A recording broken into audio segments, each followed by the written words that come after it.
Hi everyone, I'm Richard, and yes, it's that time again. Intel has just launched new Kaby Lake CPUs, and today I'm looking at the gaming performance of the mainstream Core i5 7600K. So let's cut to the chase here. There's going to be a fair amount of negativity surrounding this one, especially from gamers, because, well, this single benchmark reveals the remarkable truth. Clock for clock, the i5 7600K offers no architectural advantages over the old 6600K whatsoever. Here, we're running both processors at 4.2 GHz, removing the GPU as a bottleneck by running an overclocked Titan X Pascal at 1080p. There's tiny margin of error differences as you would expect, but fundamentally, it's the same architecture producing the same results at the same clock speed.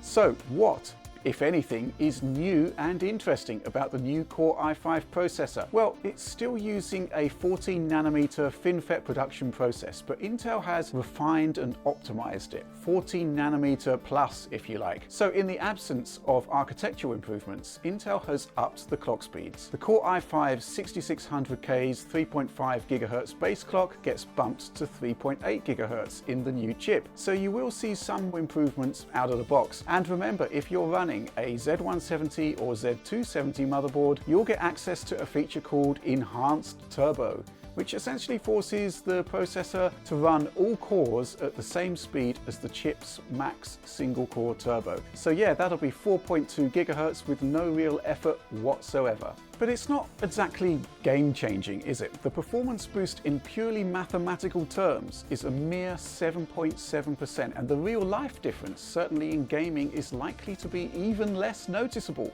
So if you have an existing Skylake-based PC, there's little to no incentive to upgrade. But to be frank, that's pretty much always the case when moving from one Intel generation to the next.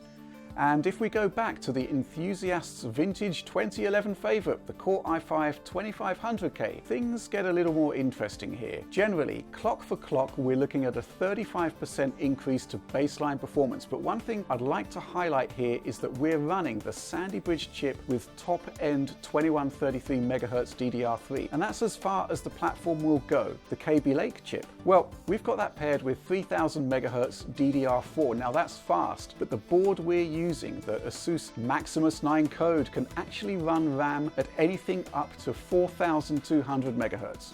So the question is, does RAM speed actually make a difference? Well, the answer to that is yes, sometimes dramatically so. So here's The Witcher 3 running at stock clocks on the i5 paired with 3000 MHz DDR4, and we've compared that to the same chip running with a 4.8 GHz overclock but paired with much slower RAM. The CPU with slower clocks is handing in faster performance. But combine the overclock with the same 3000 MHz memory frequency, and we actually gain something in the region of 20 FPS. In effect, it seems that we've overcome a memory bandwidth bottleneck and we're getting the most out of our overclock. So my takeaway here, as regular digital Foundry viewers will already know, is that in-game CPU performance scales in line with memory bandwidth. And so this actually makes any kind of comparison between Intel architectures challenging.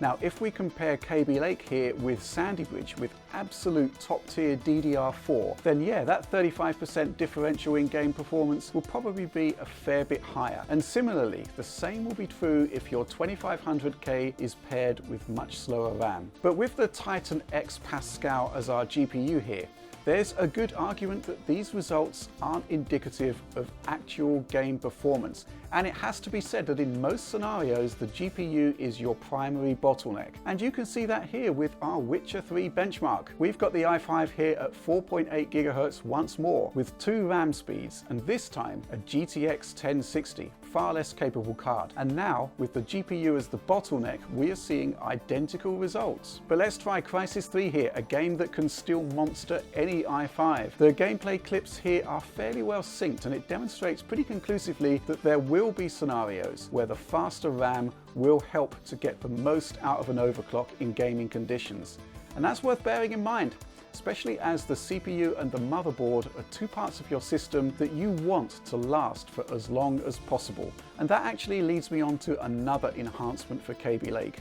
The fact that lower end boards can now run with 2400 MHz DDR4 instead of the bargain basement 2133 MHz stuff. Now, let's have a quick look at Rise of the Tomb Raider here. Across the clip, we get a 5.5% uplift by moving from 2133 MHz DDR4 to 2400 MHz. Now, if you have a locked i5, like say the upcoming 7500, not only will you get the benefit of higher clock speeds compared to the 6500, you'll also have the ability to pair it with faster memory for another performance uptick. Some games can actually see a pretty big improvement to theoretical performance. Right, well, let's stay on the subject of overclocking and discuss another area where Kaby Lake improves over Skylake. Now, in our experience, overclocking with Skylake typically topped out at around 4.5 to 4.6 GHz. Our 7600K booted with no issues at 5.2 GHz, but we eventually settled on 4.8 based mostly on the amount of heat it was kicking out.